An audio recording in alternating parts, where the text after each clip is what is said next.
Attention, please. The show starts in 5, 4, 3, 2, 1, go.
Atas permintaan sahabat Bali BSA Putri, kami membuat video ini dengan tujuan memberikan edukasi tentang berbagai penyakit mematikan yang dapat menyerang anabul teman-teman.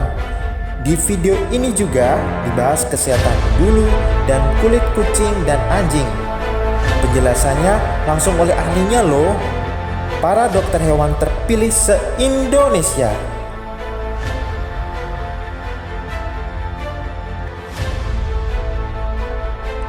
Halo Bali BSA Lovers, inilah video yang sudah ditunggu-tunggu.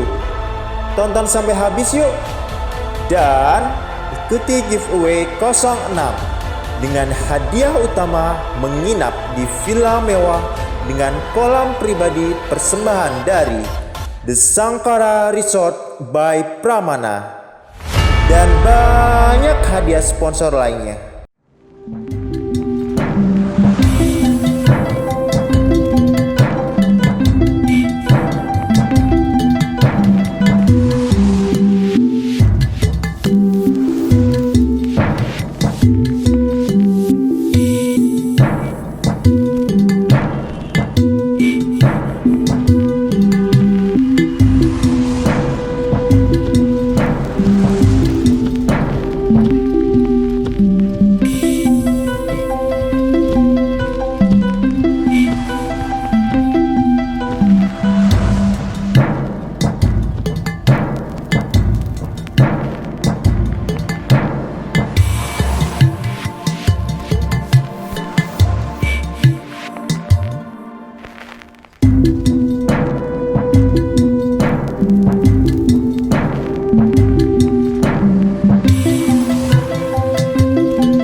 warahmatullahi wabarakatuh. Hello pet lover, saya Dr. Hewan Dika, saya dari MPet Shop Clinic Gresik. Saya juga breeder Catri dari East Java Catri Gresik. Nah, di sini saya akan sharing ilmu sedikit ya tentang apa sih itu kutu. Nah, kutu ini ada banyak macam jenisnya, tidak hanya satu jenis. Ada yang bisa dilihat dengan mata telanjang, ada juga yang harus dilihat dengan mikroskop. Nah, untuk yang bisa dilihat, tidak bisa dilihat dengan mata telanjang, ada mite ya. Mite ini biasanya ada di telinga dan juga di bawah kulit. Kalau yang di telinga ini namanya ear mite. Ear mite ini disebabkan oleh otodectes. Gejalanya seperti dia kotoran di telinganya biasanya berwarna hitam-hitam ya, atau seperti tanah gitu dan sering garuk-garuk telinga. Kemudian ada yang fur mite. Fur mite ini disebabkan oleh Lynsacarus radowski. Dia seperti kutu bulu ya, kecil-kecil di bulunya itu terlihat seperti garam atau merica. Hampir tidak bisa dilihat sih. Kalau mau lebih jelas ya harus dilihat di mikroskop. Kemudian yang bisa dilihat dengan mata telanjang apa? Ada lice atau kutu, flea atau pinjal, dan juga ada caplak. Kalau yang lice atau kutu ini disebabkan oleh Phelicurus substratus. Dia biasanya berwarna kuning, kecil-kecil gitu ya. Kemudian yang flea atau pinjal disebabkan oleh Stenocephalides felis. Biasanya kalau di kucing kamu dia akan berwarna hitam, terlihat seperti kotoran, dan itu biasanya kalau kamu lagi grooming kucing kamu akan menemukan hitam-hitam kecil-kecil yang susah banget hilang. Nah, itu kamu ambil aja, kalau memang dia ada kakinya berarti dia adalah pinjal.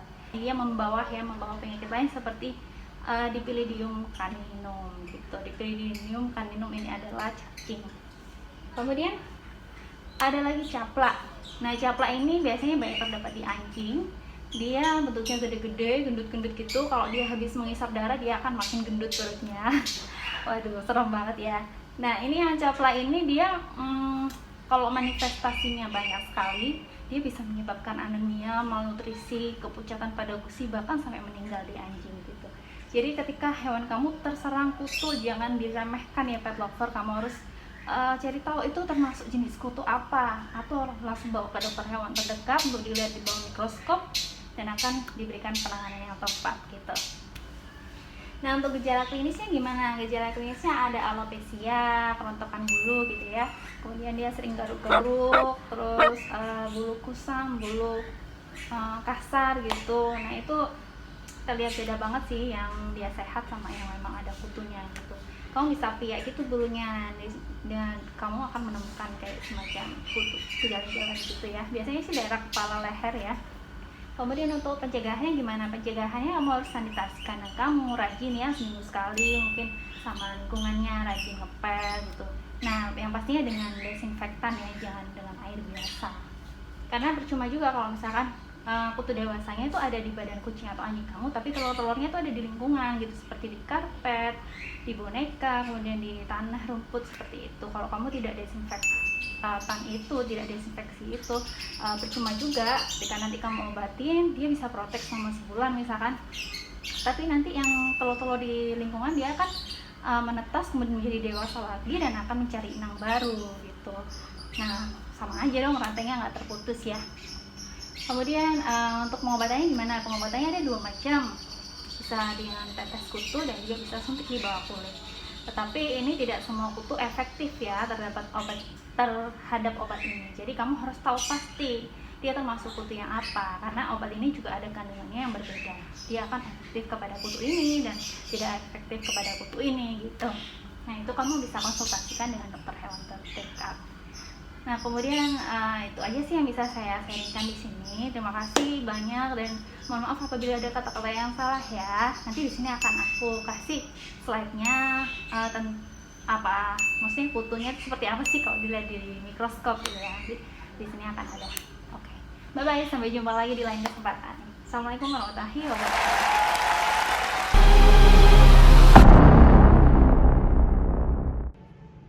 Halo sahabat animal lover semua, perkenalkan saya Dr. Hewan Radian Fadiar Saistia dari Percare Member of Radian Group.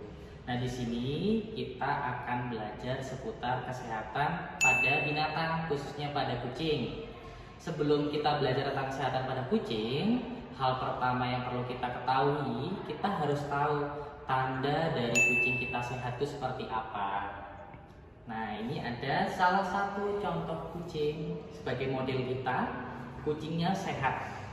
Cara kita mendeteksi kucing ini sehat atau tidak, hal pertama yang bisa kita jadikan patokan adalah yang pertama kondisi dari rambut atau bulunya. Pada kucing yang sehat, rambutnya akan tampak mengkilat dan tidak berdiri. Tanda yang kedua, ketika kita mengamati pada area depan yang dapat kita jadikan sebagai ciri-ciri kucing sehat adalah bagian mata. Mata akan tampak membulat dan bersinar, tidak kemerahan, tidak sayu, berarti dia kelihatan sehat. Yang ketiga, dari telinga harus dalam kondisi bersih. Kita tekan-tekan area pangkal, tidak ada bunyi air atau tidak ada respon sakit. Yang selanjutnya adalah dari postur. Secara fisik, simetris antara bagian depan dan belakang. Pada kucing-kucing khususnya kitten, biasanya kucing yang mengalami gangguan kesehatan akan nampak kondisi asimetris, yang mana bagian depannya terlihat sangat kurus, bagian perutnya akan membuncit. Nah, salah satu penyakit yang paling sering kita jumpain ada pada kucing adalah ringworm. Ringworm termasuk kategori penyakit zoonosis. Jadi penyakit yang bisa ditularkan oleh manusia ke binatang atau sebaliknya. Jadi ketika kita memelihara binatang, kita harus memastikan binatang yang kita pelihara dalam kondisi sehat agar kita sebagai pemilik juga sehat. Secara alami di badan kucing, di badan manusia atau di badan binatang apapun ada yang namanya jamur, ada yang namanya bakteri dengan populasi yang seimbang di badannya. Ketika populasi seimbang, kondisi kulit akan tetap sehat. Namun, ketika tidak seimbang, efeknya apa? Akan timbul penyakit baru. Hal apa yang bisa menjaga keseimbangan populasi bakteri dan jamur yang ada di badan si kucing? Salah satunya adalah kita menjaga imunitas tubuhnya tetap baik. Dengan jalan apa? Yang pertama, kita perhatikan asupan makan dan minumnya yang baik itu seperti apa. Yang kedua, itu bisa juga dari mencegah dia stres. Caranya bagaimana? Ya dia bisa bermain, tidak hanya di kandangin terus-menerus sehingga dia tidak stres. Yang ketiga, menjaga dia tetap sehat. Kenapa? Ketika dia tetap sehat, imunitas juga akan tetap membaik, tetap stabil. Cara jaga untuk sehat seperti apa? Jaga kebersihan kandangnya, mandikan rutin sesuai dengan keperluannya, beri nutrisi yang baik untuk si kucing, dan juga berikan multivitamin. Lantas asal ringworm itu sebenarnya dari mana sih? Sumber ringworm itu sangat banyak sekali, tidak hanya dari badan, dari lingkungan pun bisa. Lingkungan kandang yang kurang bersih atau dari lingkungan kebun yang banyak mengandung spora-spora jamur ringworm bisa menjadi sumber penularan ringworm. Kebanyakan kasus pada kucing-kucing kitten, khususnya yang usia masih di bawah 5 bulan, kasus ringworm sering kita jumpai berbentuk multifokal. Artinya apa? Banyak terbentuk luka-luka berbentuk ring atau membulat dengan karakteristik seperti ketumbe, kemerahan yang menyebar luas di area badan. Sedangkan pada kucing-kucing yang sudah dewasa, seringkali tidak kita jumpai gejala seperti itu. Hanya kita jumpai kerontokan ringan dan seringkali menjadi karier atau pembawa buat kucing-kucing yang lain. Nah, tadi kita sudah mendengarkan penjelasan terkait hal-hal yang bisa menyebabkan kucing kita terkena ringworm. Lantas, jika kucing kita terkena ringworm, hal apa yang bisa kita lakukan untuk membantu mengobati? Hal pertama yang mesti kita perhatikan adalah membuat imunitas tubuhnya naik kembali.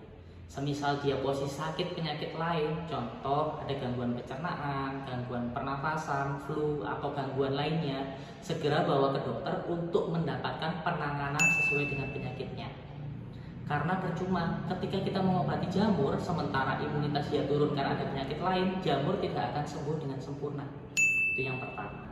Yang kedua, kita bisa membersihkan area jamur.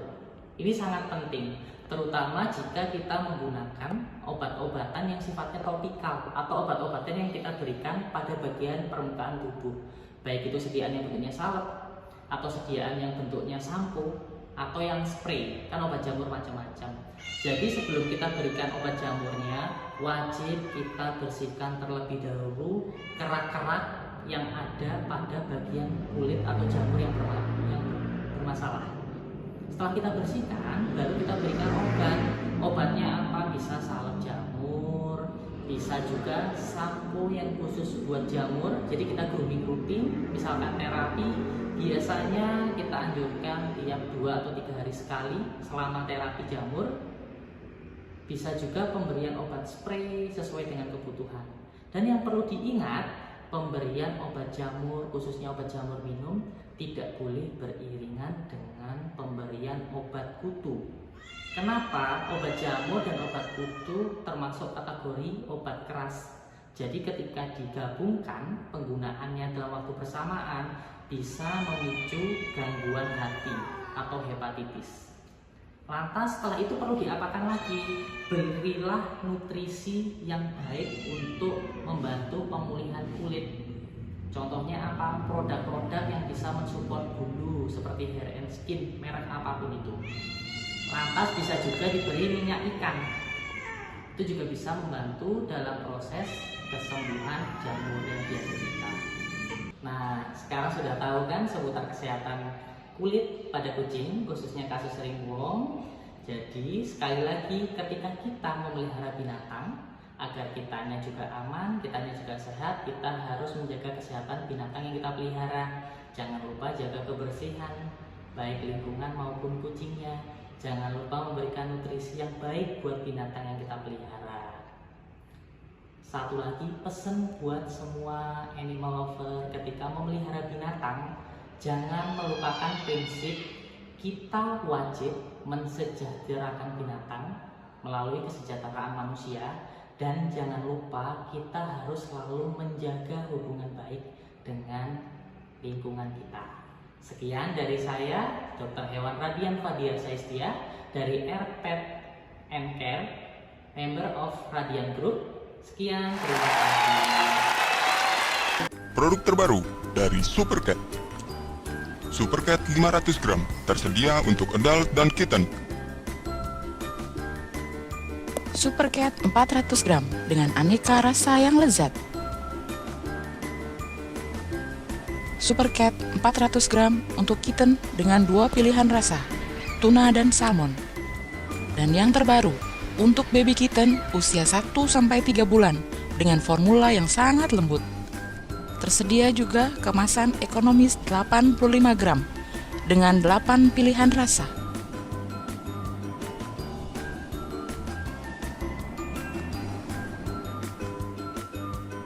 Kemasan baru, formula baru, aroma lebih menyengat dan lebih disukai kucing.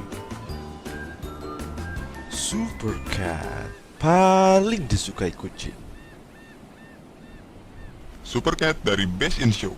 Dapatkan Supercat di pet shop dan supermarket terdekat.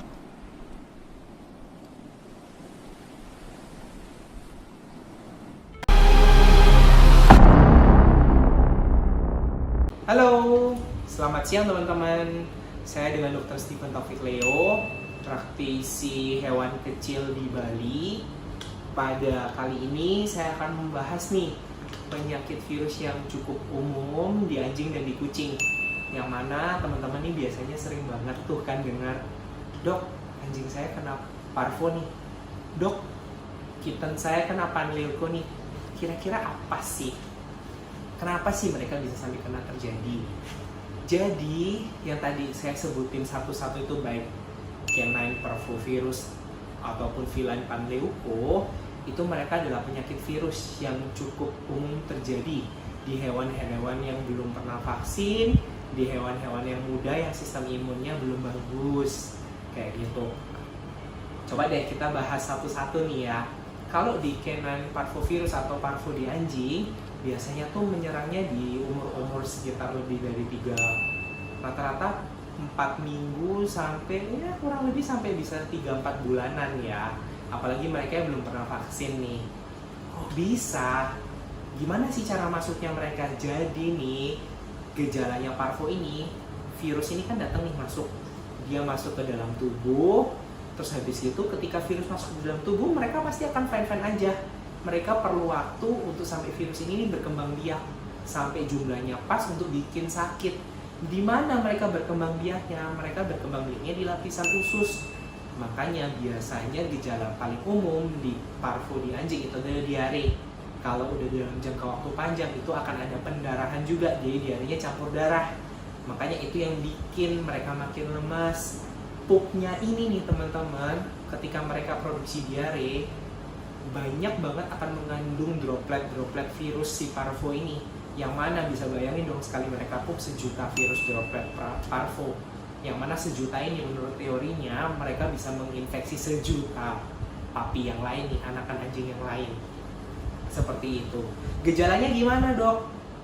Diingat lagi tadi, virusnya datang berkembang biaknya di pencernaan, pasti diare, berarti ada diare, ada darah. Nah selain diare tadi, otomatis kan ketika diare, anjing pasti akan nggak mau nafsu makan ya, nafsu makannya turun. Nafsu makan turun, lambungnya kosong, asam lambung naik, pasti akan ada muntah. Diare sama muntah pasti akan dehidrasi. Itulah yang akan memperparah mereka. Seperti itu gejala yang paling umum yang teman-teman bisa notice. Jadi kira-kira apa sih dok solusinya nih? Kalau saya nyaraninnya tetap pentingnya untuk vaksinasi teman-teman. Jaga sanitasi. Kenapa? Contoh nih, kalau misalnya teman-teman punya udah anjing ada di rumah nih, kalau memang misalnya nih si anjing yang teman-teman udah punya, hewan peliharaan teman-teman yang udah punya, yang vaksinnya udah lengkap, otomatis kalau ada anjing baru yang masuk, lebih baik mereka dipisahin dulu, apalagi kalau vaksinnya belum lengkap. Kenapa seperti itu? Jadi paling enggak ketika teman-teman, kalau saya sih saya nyaraninnya papi yang baru datang ini paling enggak dipisahin dulu 7-10 hari, paling enggak kita bisa ngeliat kira-kira dia ini ada virus atau enggak nih. Kalau mereka aman, mereka bisa digabungin seperti itu. Dan sanitasi juga perlu teman-teman. Kalau ada misalnya nih papi teman-teman atau anakan anjing yang terkena parvo, lebih baik tempat makannya, tempat mainannya itu paling nggak dipisahin dulu, jangan dipakai dulu. Kenapa? Karena virus parvo ini dia bisa bertahan lama di lingkungan, bisa bulanan bahkan tahunan. Jadi bisa bayangin kan teman-teman, seperti itu. Dan pencegahannya vaksinasi rutin. Kalau dia belum vaksin komplit, paling nggak jangan disatuin sama anjing lain. Seperti itu teman-teman. Kenapa? Kalau saya sendiri saya nyaraninnya paling nggak anakan anjing teman-teman minimal nih harus udah 2 kali vaksin sebelum mereka diajak main keluar. Dan dari vaksinasi terakhir paling nggak harus nunggu 2 minggu. Kenapa? Karena tubuh butuh waktu untuk mengingat vaksin yang kita kasih. Jadi mereka akan membentuk kekebalan yang bagus untuk penyakit virus itu. Lah, terus kalau gimana dok? Gimana kalau misalnya dia feline panleukovirus? Kalau feline panleuko itu kurang lebih sama dengan parvo, karena mereka dari golongan strain yang sama, cuma berbeda golongan aja. Sedangkan kalau di kucing nih, mereka juga nyerangnya untuk beberapa kitten yang memang belum pernah vaksin. Seperti itu, yang mana sistem imunnya juga belum maksimal ketika mereka kitten. Gejala paling umumnya gimana? Gejala paling umumnya tuh ketika mereka ada diare, karena kembali lagi teman-teman, mereka replikasinya ada di usus, mereka akan ada diare, mereka akan ada vomit, mereka akan ada nggak mau makan. Itulah yang perlu kita obatin, seperti itu. Dan kira-kira selain gejala tadi, apa sih yang harus kita support ke mereka? Pastinya teman-teman perlu bawa ke dokter hewan.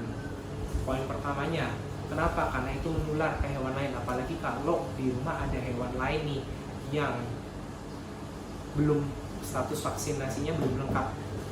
Kedua, mereka perlu terapi suportif, yang mana kita perlu kasih infus, kita kasih antibiotik, anti muntah. Kenapa kok dok dikasih antibiotik? Teman-teman bisa bayangin, ini penyakit virus di lambung, di ususnya mereka ada perlukaan.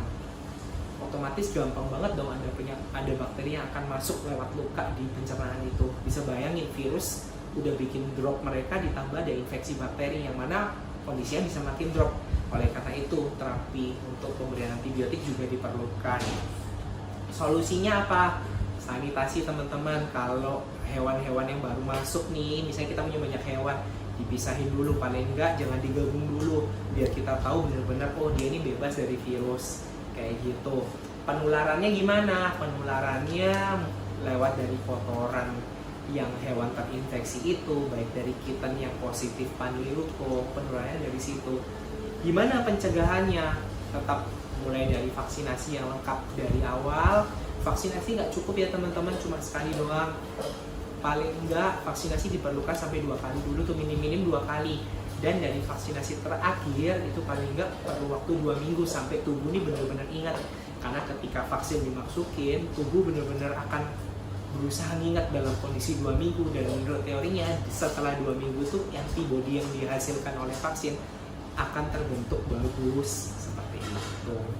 Saya harap informasi kali ini dapat memberi gambaran nih ke teman-teman kira-kira apa sih virus parvo di anjing dan virus Panleukopenia di kucing seperti itu. Jadi kalau besok teman-teman ada gejala seperti itu, teman-teman jadi lebih waspada tuh, waduh kok tetangga ada kayak gitu, jangan-jangan penyakit virus tuh. Tapi ingat ya teman-teman, gejala sakit di hewan, muntah itu cukup banyak bervariasi. Lebih baik konsultasikan ke dokter hewan dan yuk siapkan yang terbaik buat hewan peliharaan kita, vaksin rutin dan vitamin terbaik. Sampai jumpa. Halo, selamat siang, pagi, malam, tapi kayaknya siang di sini. Perkenalkan, saya Dr. Hewan Fauzi Rohman, saya praktisi di daerah Bandung. Tepatnya sih saya dari Kabupaten Bandung ya, tapi arealnya kadang-kadang klien saya di sekitaran kota Bandung juga. Saya di sini mau sharing mengenai virus Panleukopenia atau Pelin Panleukopenia virus, yaitu virus yang menyerang jenis kucing, hewan kucing ya. Nah, ini virus Panleukopenia ini kadang-kadang suka menjadi wabah atau pandemik di saat musim-musim tertentu di daerah kita nih di Indonesia ya. Biasanya di antara peralihan musim panas menuju musim penghujan itu banyak sekali, dan di saat sekarang ini memang klien saya atau pasien saya juga banyak yang mengalami kondisi Panleukopenia. Nah, ini Panleukopenia ini seperti apa sih penyakitnya? Nah, Panleukopenia ini gejalanya pada kucing itu diawali biasanya dengan muntah. Nah, setelah muntah dilanjut dengan adanya diare. Diarenya itu ada bau khas sih sebetulnya pada Panleukopenia itu. Dan biasanya diare pup atau kotorannya itu berupa cairan, kadang lembek, warnanya kehitaman. Itu kalau sudah bercampur dengan darah, karena terjadi pendarahan di usus. Itu yang menyebabkan kondisi diare. Si Panleukopenia ini menyerang ke daerah pencernaan, biasanya di usus halus atau sampai ke usus besar. Di situ pili-pili itu di usus itu ada ini ya, ada bentukan organ seperti kayak gini lah gitu. Nah, ini sini hancur sama virus si pili-pili ini. Jadi menyebabkan pendarahan di sana dan mengakibatkan si usus itu tidak bisa bekerja dengan baik. Akhirnya dia diare. Nah, bagi pecinta kucing atau pemilik kucing, jika kucingnya pernah divaksin, di situ di buku vaksin tertuliskan salah satunya virus Panleukopenia yang diberikan. Nah, itu sebetulnya sebagai salah satu cara pencegahan virus Panleukopenia ini, supaya di saat terserang sama penyakit ini, si kucing itu sudah beradaptasi dan bisa antisipasi, memberikan antibodi terhadap virus ini. Dengan kata lain, untuk mengurangi tingkat kematian, karena virus ini salah satu virus yang menyebabkan kematian pada kucing. Selain itu, ini saya mau berbagi cerita pencegahan. Pencegahannya itu, satu itu tadi vaksinasi, kedua pemberian multivitamin yang teratur tentunya, jangan berlebihan juga. makanan yang baik, serta yang paling penting kebersihan, yaitu ya grooming lah ya namanya, di kucing dimandiin gitu ya. Nah, bagaimana kalau sudah ada kucing saya sudah mengalami gejala panleukopenia, muntah dan diare, bagaimana, apa yang harus saya lakukan sebagai pemilik kucing? Itu baik, kalau saran dari saya ini, si kucing itu satu dikandangkan supaya tidak kemana-mana, kedua siapkan penghangat di kandang tersebut, karena pada waktu-waktu tertentu suhu tubuh si kucing ini akan mengalami penurunan drastis. Itu yang menyebabkan kematiannya di saat-saat waktu seperti itu. Supaya mencegah itu, kita siapkan penghangat di kandangnya. Terus yang ketiga, ini yang sering dilakukan sama pemilik kucing yang sebetulnya mendukung si panleukopenia daripada mendukung kesembuhan pada kucing tersebut, yaitu stop memberikan makan ke kucing alias puasa. Nah, kenapa demikian? Karena ingat, di saat panleukopenia ini si kucing mengalami kerusakan di usus. Jika kita masukkan makanan ke dalam tubuh si kucing, otomatis si usus itu akan bekerja kembali tanpa ada jeda waktu untuk memulihkan dirinya sendiri. Jadi dengan kata lain, si ususnya rusak, kita paksa si ususnya itu bekerja, jadi memperburuk kondisi si kucing tersebut. Baiknya kucing kalau yang mengalami kondisi panleukopenia yaitu diistirahatkan. Nah, ini bagaimana dok? Kan dia nggak makan, nanti ini mati segala macam.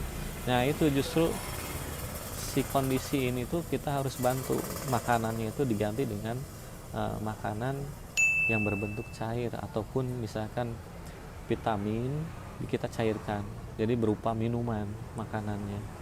Jangan berupa makanan, nanti si itunya malah bekerja terus. Jadi dengan kata lain, kita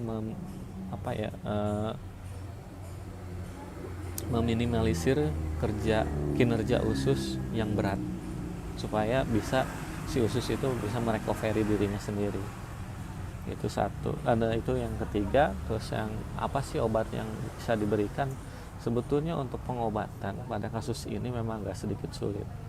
Kita memberikan pengobatan secara minum atau per oral, itu kita akan membuat si kinerja usus akan lebih berat. Akan tetapi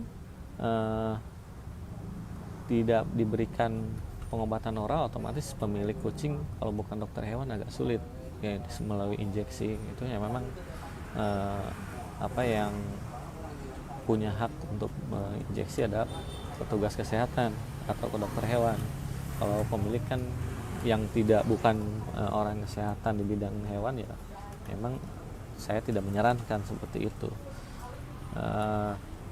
Pemberian obat yang oral yang bisa diberikan itu satu berupa norit dulu sebagai antisipasi adanya pendarahan di usus, supaya bisa dibantu lah untuk pemberhentian pendarahan, yaitu dengan pemberian norit, vitamin dan vitamin K ya, kalau bisa per oral ya, selain dibawa ke dokter hewan. Dan sebetulnya pemberian antibiotik juga perlu. Kenapa? Karena pada kasus kondisi panleukopenia ini itu akan terjadi namanya infeksi sekunder yang disebabkan oleh bakteri. Nah, kita untuk antisipasi ke arah sana, kita harus memberikan antibiotik di situ ya. Dan satu lagi, pemberian vitamin untuk untuk meningkatkan imunitas si kucing ini supaya bisa bertahan dan syukur-syukur bisa sampai sembuh. Nah, ini panleukopenia sampai sekarang masih tercatat penyakit yang menjadi faktor pembunuh yang lumayan tinggi ya. Jadi bagi pemilik kucing itu tetap dijaga, satu pemberian vitamin, makanan yang tepat, serta kebersihan.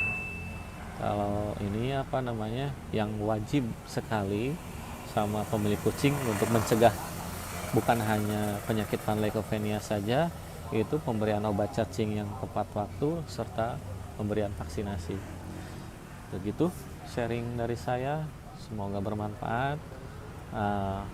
Sebetulnya di slogan saya Pet Never Flat, bahwa kehidupan dokter hewan itu sangat beragam, tidak hanya urusannya dengan klinik saja. Semoga apa yang saya sharing ini bisa bermanfaat buat semua. Ada salah kata-kata mohon dimaafkan, ambil yang baik-baiknya dari saya. Terima kasih, sampai jumpa kembali. Pet Never Flat.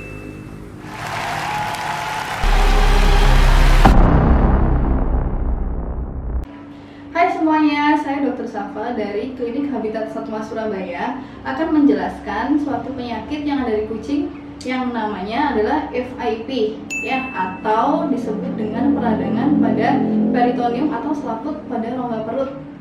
Untuk viren coronavirus ini atau coronavirus pada kucing ada dua tipe. Nah, tipe yang pertama itu yang kurang patogen atau yang kurang berbahaya atau tidak berbahaya. Biasanya gejalanya adalah diare atau tidak ada gejala sama sekali yang muncul. Tapi jangan diremehkan ya, karena ketika diare itu bisa berubah menjadi yang berbahaya atau yang patogen. Nah, untuk tipe yang kedua ini itu adalah FIP-nya sendiri yang lebih patogen atau lebih berbahaya ya. Nah, untuk FIP ini ada dua tipe juga. Ada yang basah atau yang kering. Nah, yang basah ini dia lebih gampang untuk didiagnosa karena selain dia menunjukkan gejala seperti ada asites atau penumpukan cairan pada perutnya. Nah, ini adalah hasil X-ray dari kucing yang terkena penyakit FIP ya. Jadi terlihat ada pembengkakan nih, ada penimbunan cairan pada rongga perutnya gitu. Harusnya kalau di X-ray perutnya normal adalah tidak putih seperti ini ya. Jadi putih ini adalah penumpukan cairan pada rongga perutnya. Untuk FIP yang tipe kering dia akan lebih sulit untuk didiagnosa karena gejala yang muncul akan beragam macamnya tergantung dengan kondisi kucingnya ya, seperti gangguan mata, gangguan syaraf seperti sempoyongan, lumpuh atau kejang-kejang, dan juga masalah organ yang pada si rongga perutnya seperti usus, ginjal, hati, atau pankreas. Jika ada kucing teman-teman yang menunjukkan gejala yang seperti saya jelaskan tadi, bisa langsung dibawa ke dokter hewan karena kita langsung bisa melakukan pertama pemeriksaan fisik ya. Apa aja yang kita lihat berubah, apakah si rongga perutnya membesar, atau dia jalan sempoyongan, atau ada gangguan mata, atau yang lain-lainnya. Dan juga bisa dilakukan dengan X-ray atau ronsen seperti ini. Ya, jadi ini sangat kelihatan perubahannya. Dan juga bisa test kit. Test kit hasilnya pun bisa langsung kita baca. Jadi ketika ada garis 1 itu tandanya negatif, kalau ada garisnya 2 adalah positif. Ketika ditemukan kucing yang sudah positif FIP, maka penanganan pertama yang kita lakukan adalah melihat apakah tipenya ini yang basah atau yang kering. Nah, kalau yang basah ini selalu kita lakukan yang pertama adalah mengambil cairan pada rongga perutnya dan juga diterapi dengan obat-obatan untuk mengurangi gejalanya gitu. Dan ketika yang kering kita memberikan treatment yang juga untuk gejalanya yang muncul tersebut. Dan sekarang kita akan membahas cara pencegahan agar kucing-kucing kita terhindar dari penyakit FIP ini ya. Jadi yang pertama adalah menjaga kebersihan lingkungan sekitar kucingnya dan juga litter box. Terus pakan dan minum, kalau bisa pakan minumnya sering dicuci dan dijauhkan dari litter boxnya. Dan juga menyediakan ruang yang cukup untuk anabul kalian. Untuk informasi selanjutnya adalah untuk vaksin FIP sendiri itu belum ada di Indonesia. Jadi ada beberapa negara yang sudah menyediakan tapi tidak untuk Indonesia. Jadi jaga kesehatan anabul kalian dan jangan lupa konsultasi pada dokter hewan.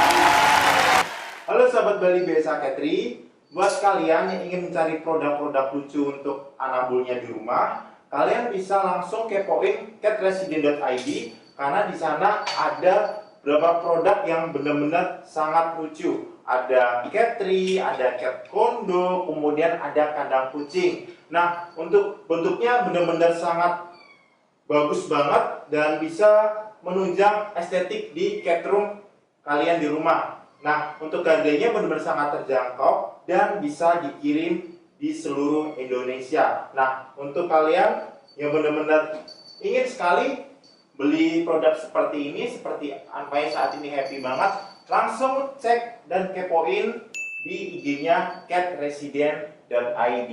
Thank you. Halo Koren, saya Dr. Hewan Larasati Nurbitasari dari Klinik Hewan Kaliko ingin menjelaskan mengenai prolaps AMI atau yang orang-orang bilang biasanya adalah ambeien.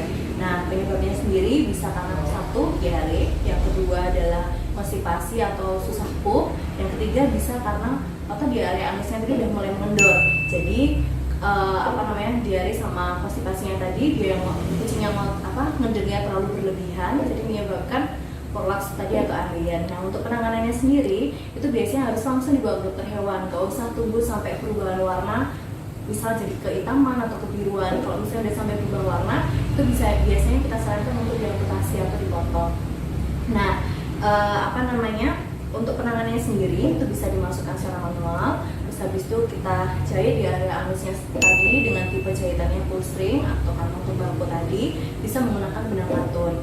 Nah, yang kedua kan karena sifatnya prolaps itu bisa berulang, misal udah pernah satu kali prolaps itu biasanya ada yang kedua, ketiga, dan seterusnya. Nah, misalnya udah yang kedua berulang, biasanya kita tawarkan untuk dipotong atau di area anusnya tadi atau potong sphincter tadi.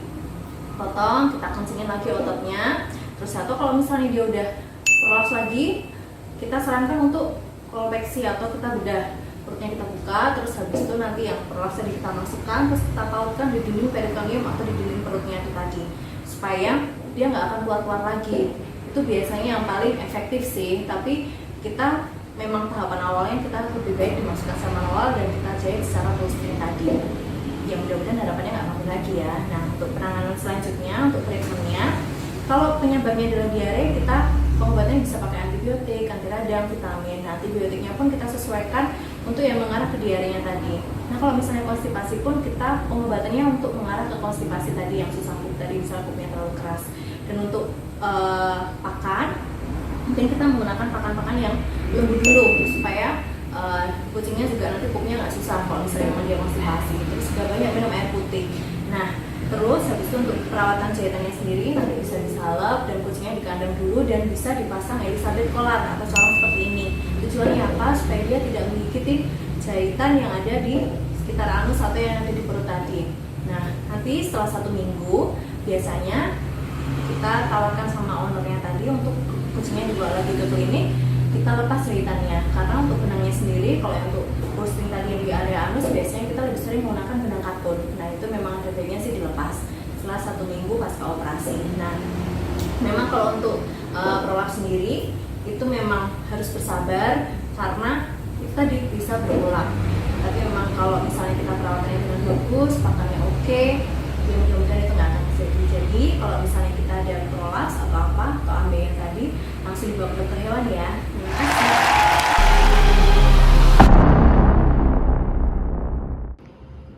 Halo teman-teman, kenalan ya, saya Dr. Anastasia. Saya dokter hewan praktek di Klaten dan kenalin ini Maggie. Jadi Maggie ini salah satu kucing rescue di tempat saya. Jadi dia kucing yang terlantar. Waktu saya rescue itu posisinya skabies ya. Nah, hari ini saya memang mau sharing tentang yang namanya skabies. Jadi skabies itu apa sih gitu kan, gejalanya apa, kemudian gambarannya tuh apa supaya nggak salah, karena kebanyakan orang kadang suka keliru membedakan skabies dengan jamuran dan penyakit kulit lainnya. Sehingga hari ini coba saya mau sharing sedikit soal skabies. Nah, jadi ini Maggie, karena ini kucing rescue, kita nggak tahu pasti ya usia dan kehidupan sebelumnya, tapi dugaan usianya sekarang sekitar 4 bulanan, 3-4 bulanan. Nah, pada saat saya rescue itu posisinya memang ada penebalan telinga terutama ya, kemudian ada kebotakan. Nah, itu adalah salah 1, salah 2, salah 3 gitu dari sekian gejala skabies yang bisa dicirikan. Jadi umumnya si skabies itu akan menyerang daerah telinga ya teman-teman ya, kemudian daerah hidung dan ujung-ujung kaki, baik kaki depan maupun kaki belakang. Kenapa sih kok mereka milihnya daerah-daerah situ ya, bukan daerah perut atau badan? Karena memang si skabies ini hidupnya itu di bawah jaringan kulit dan dia mencari daerah-daerah yang jarang rambutnya, itu skabies. Sehingga pembedanya adalah kalau kutu kita bisa melihat secara fisik si kutu tadi, sedangkan kalau skabies kita harus melihat secara mikroskopis atau menggunakan mikroskop untuk melakukan peneguhan diagnosa. Jadi nanti dokter hewan akan melakukan kerokan kulit, kemudian akan dilihat di bawah mikroskop. Kurang lebih gambarannya seperti itu kalau skabies. Dia sendiri disebabkan oleh Sarcoptes scabiei kalau kumannya ya. Jadi ada berbagai macam tungau, itu termasuk tungau. Salah satunya kalau skabies karena Sarcoptes tadi. Untuk treatmentnya sendiri, jadi kalau treatmentnya sebenarnya nggak terlalu rumit sih teman-teman untuk mengatasi skabies. Yang jelas saya pasti menyarankan untuk dibawa ke dokter hewan ya, karena kan dokter hewan tetap ahlinya. Dan beberapa obat ektoparasit, ini termasuk ekto ya, ektoparasit ini sifatnya cukup obat keras ya, cukup berbahaya, sehingga harus dibawa pengawasan dokter hewan. Nanti bisa dalam bentuk suntikan atau injeksi, atau dapat menggunakan obat oral dengan kandungan tertentu. Kalau di klinik saya sudah tidak menggunakan obat injeksi, tapi saya menggunakan obat oral gitu. Jadi untuk treatmentnya pun sederhana sekali, dalam tempo 2 minggu biasanya dia akan sembuh total gitu, jadi akan pulih total. Intinya bahwa memang skabies ini penyakit yang tidak sulit untuk diobati pada dasarnya, tapi dia akan melemahkan sistem imun juga gitu. Jadi pada saat hewan yang terkena skabies, dia akan memungkinkan infeksi sekunder lainnya, sehingga alangkah baiknya untuk segera tertangani. Selain itu juga dia sangat cepat sekali menyebar, menular artinya antar sesama kucing, bahkan ke manusia juga sebagai ownernya gitu. Kurang lebih penjelasannya begitu. Ini gambaran kulit bekas skabies yang sudah mulai sembuh. Nah, dia sudah mulai rontok keraknya ya.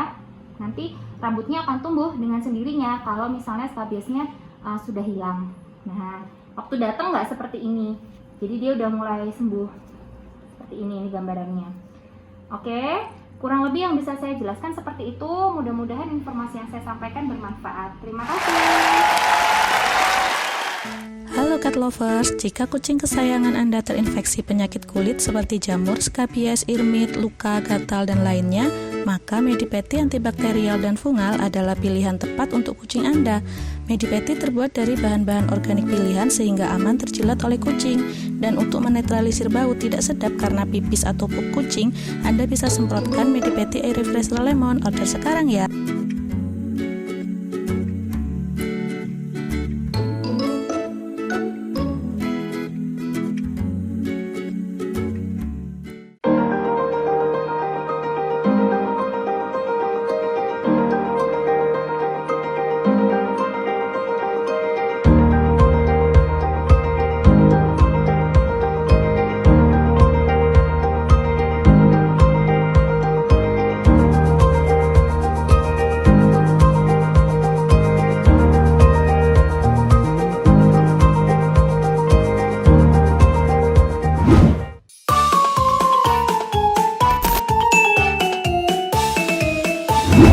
Thank you untuk semua yang sudah menonton video ini.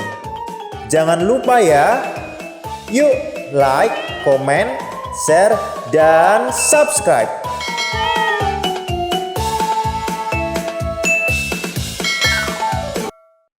Terima kasih untuk para sponsor giveaway 06 di Santara Resort by Pramana. Nature Beats, Bridging Happiness. Supercat, paling disukai kucing.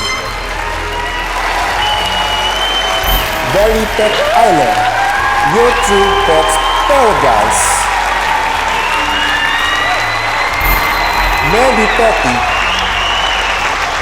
DNC Aloe Vera Product, CatResident.id. Happy with Bali.